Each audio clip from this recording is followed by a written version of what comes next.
শাকিব খানের সাথে আপনার সংসার কেমন চলছে?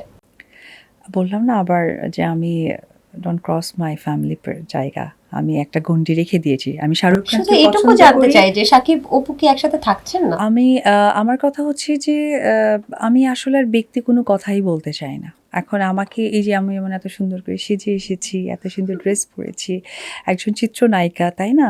তো এইটা যেমন দেখতে স্ক্রিনে খুব ভালো লাগছে, তেমন আমার মনে হয় যে আমার প্রফেশনটাই দর্শকদের কাছে গেলে আমার মনে হয় ভালো লাগাটা দ্বিগুণ হবে। আমরা যে কল রেকর্ডটা শুনেছি তাহলে ওটা যদি সত্যি হয় তাহলে কি অপু বিশ্বাস নতুন ভাবে জীবন শুরু করছে?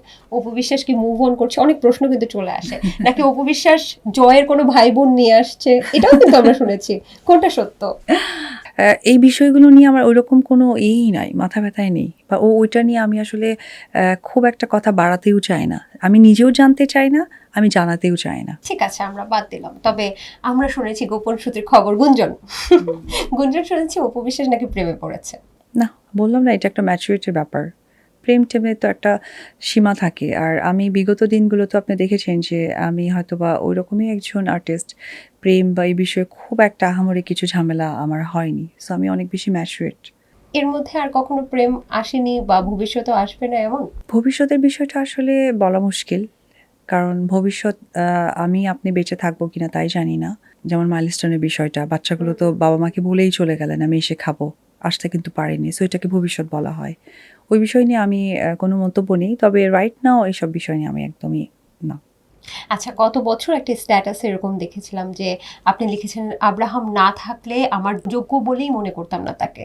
এটা একটা পত্রিকা ছিল, অনলাইন পোর্টাল। এটা ওরা আসলে ভুল অভিব্যক্তি করেছিল। আমি ওটা বলিনি। আমি যেটা বোঝাতে চেয়েছি এই প্রোগ্রামের মাধ্যমে বলি, আমি বলেছিলাম যে আমি কিছু মানুষকে যেমন স্পেস দিয়ে যাই, কাউকে স্পেস দিয়ে যাই, সেটা শুধুমাত্র আমার ছেলের কথা চিন্তা করে। সেটা অবশ্যই শাকিব খান বা আমার ছেলের বাবা নয়। তাকে আমি অনেক রেসপেক্ট করি। আমি বলছি মানুষকে ওই যোগ্যতার জায়গাটাই দিয়ে যাই, কারণ আমার ছেলে আছে। কারণ আমি চাই না যে বিতর্ক আরো সৃষ্টি হোক।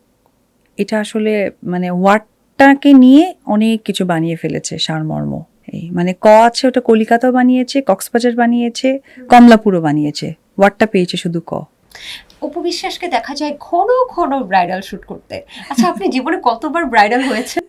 এটাও খুব সুন্দর একটা কথা। আসলে আমার পার্লার শুট অনেক করা হয়, আমি জানি না।